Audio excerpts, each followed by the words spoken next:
Hansel and Gretel. There were once two children called Hansel and Gretel whose mother had died when they were very small.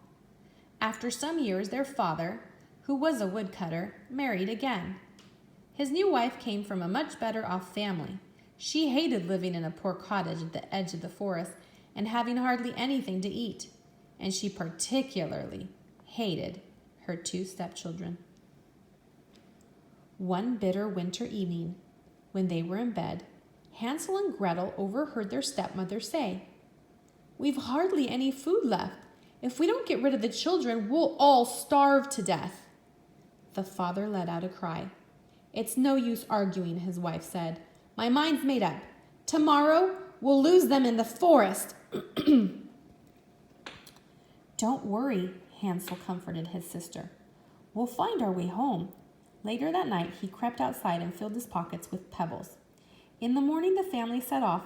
As they walked, Hansel secretly dropped the pebbles one by one behind him to make a trail. At noon, the parents lit a fire for the children and promised to be back soon. They disappeared into the forest, but of course they never returned.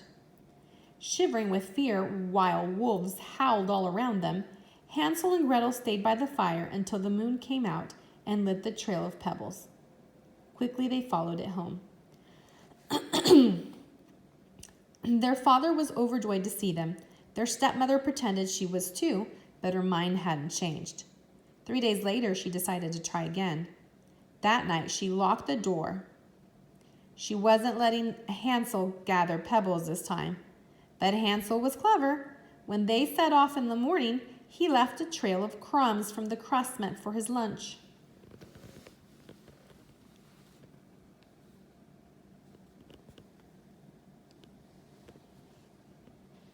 At noon, the parents left the children as before. When they did not return, Hansel and Gretel waited patiently for the moon to light their way home. But this time the trail was gone. Birds had eaten the crumbs. Now the children really were lost. They wandered through the forest, starving and frightened, for 3 days and nights. On the third day, they caught sight of a snow-white bird in the branches of a tree. The bird sang to them, and the children forgot their hunger and ran after it. It led them to an extraordinary house, built with walls of bread and a roof of cake and windows of sparkling sugar.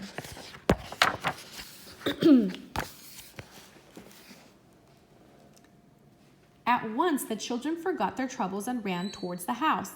Hansel was about to eat a slice of roof and Gretel a piece of window when a voice called from inside, "Who's nibbling my house?" Out of the door came a sweet-looking old woman.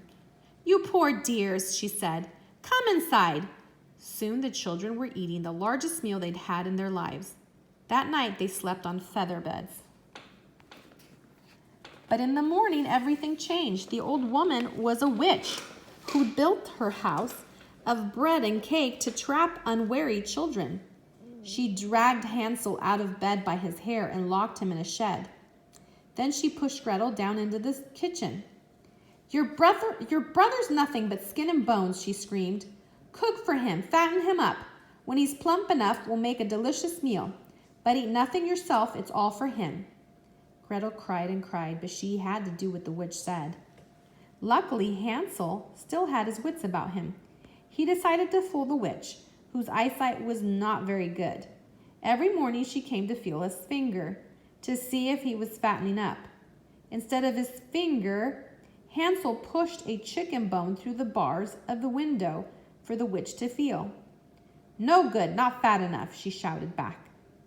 Back into the kitchen she went and forced Gretel to make bigger and bigger meals. This went on for a month until at last the witch's patience ran out. "Fat or thin, today I'm making Hansel pie," she screamed at Gretel.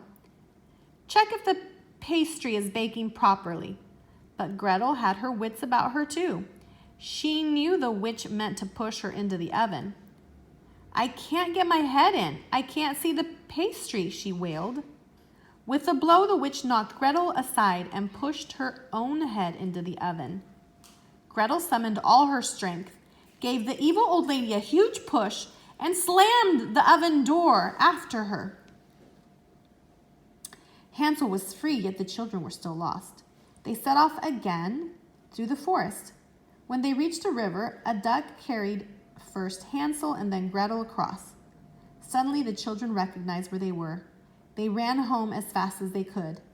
How happy their father was to see them. He cried with joy as he told them that their cruel stepmother had gone back to her family soon after they'd been lost in the forest. He told them how heartbroken he'd been when he realized what he had done. And there was another surprise in store for him. Hansel emptied his pockets and Gretel her apron. They were full of gold and diamonds they had found in the witch's house. Now all the family's worries were over, and from then on, they all lived together in sheer happiness.